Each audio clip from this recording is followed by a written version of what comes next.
Mike Tomlin discussing coaching as a whole and kind of, dealing with the, go to the full quote, please, dealing with becoming Chase Claypool's coach and the dealing with growth of guys from college into the NFL, not just on the field, also off the field. Brooke Pryor put a quote out. Brooke Pryor has followed the Steelers. It is her job to take quotes from the press conferences and put them onto the internet. Yep. But Brooke and Aditi had a little bit of a situation. There we go. Zoom in on that thing right there, Zito. That one right there. Yep. Boom. When he was asked about, the first down signal with Chase Claypool, Mike Tomlin said, we don't wait for stuff like that to happen to address it. That's built in our 2-minute teachings at team development. And obviously, he had a misstep in that area. He had missteps in other areas. He's a young guy who is growing and developing in a lot of ways that can't happen fast enough for him, and it can't happen fast enough for us. We're going to continue to push that growth and development as long as he's a willing participant. He has been, and so we're just going to keep moving forward. That can be said about a lot of guys, These guys don't come to you as finished products. That's another component of coaching that I embrace and we collectively embrace. It's the reason why we make what we make, and there's so many of us, because these guys are less than finished products in most instances when we get them. And so there's a growth and development that has to take place. You guys are witnessing growth and development in Deontay Johnson, not only in quality of play and skills relative to his position, but in maturity. He's a year older than Chase, so that's going on all around us. We're seeing the pains of growth and development sometimes when young people have to participate. You see inconsistency in Presley Harvin's performance.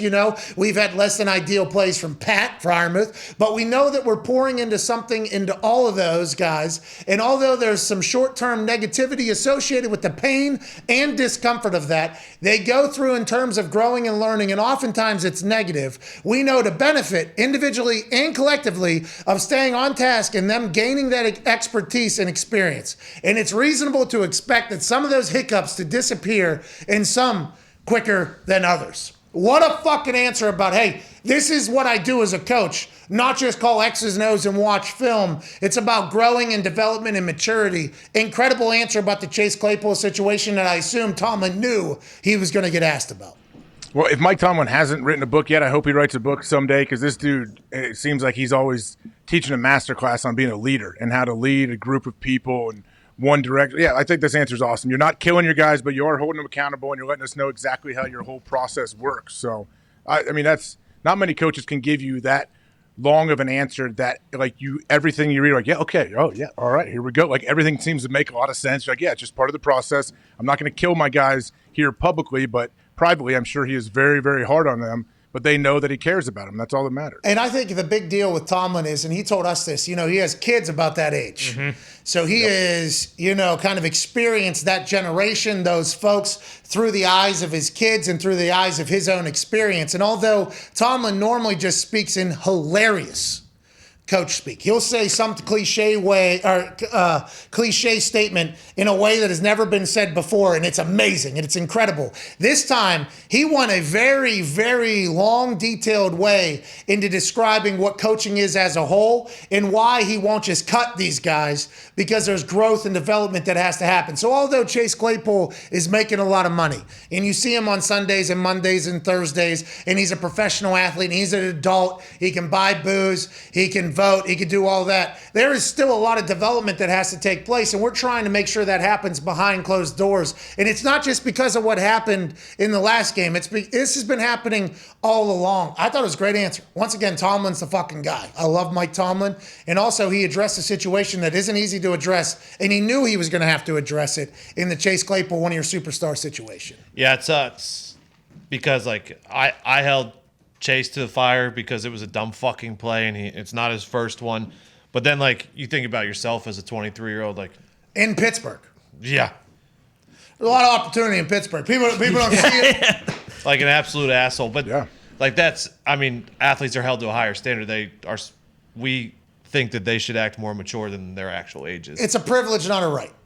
To be in the NFL, and everybody kind of holds you at that standard, and there's no Yinzer that gives a fuck about Chase Claypool growing as a human, all right? Correct. Catch the goddamn ball, give the ball to the ref, line back up, and shut the fuck up, Chase, all right? And don't be doing any of those logo dancing like that son of a bitch Juju. Yeah. Like, that is how a lot of football fans feel, and it's because I don't want to say it's been the dehumanization of athletes, but athletes have forever been put up on a platform that people forget, like, oh, these are humans. Like, they're not humans.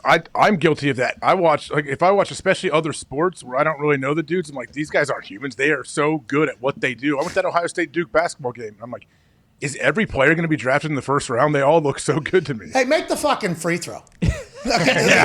You know, you watch, hey, how'd you miss that dunk? How did you miss that dunk as two other 7-footers were trying to put their hands in your face? It happens all the time because of how much respect I think we have, but often the hard work gets forgotten about. The human behind the Madden number is forgotten about, and this is a beautifully illustrated point from Tomlin, like, hey, every day is a chat. Like, every day we're trying to. And he said we don't wait for something like that to happen to address it, which I liked. He's like, no, we've gone over that in the spring, in training camp. Like, we have these, this is what we do, and we drill it into them. But, yeah, of course, they're young people. There's a lot going on. Like, things are going to happen. As he said, there's going to be hiccups. And the practice facility is located at the end of a street that has a Guinness World Record for most amount of bars per capita. Ooh, really? And, yeah. And Pittsburgh is a place that does enjoy a bar or two every once in a while.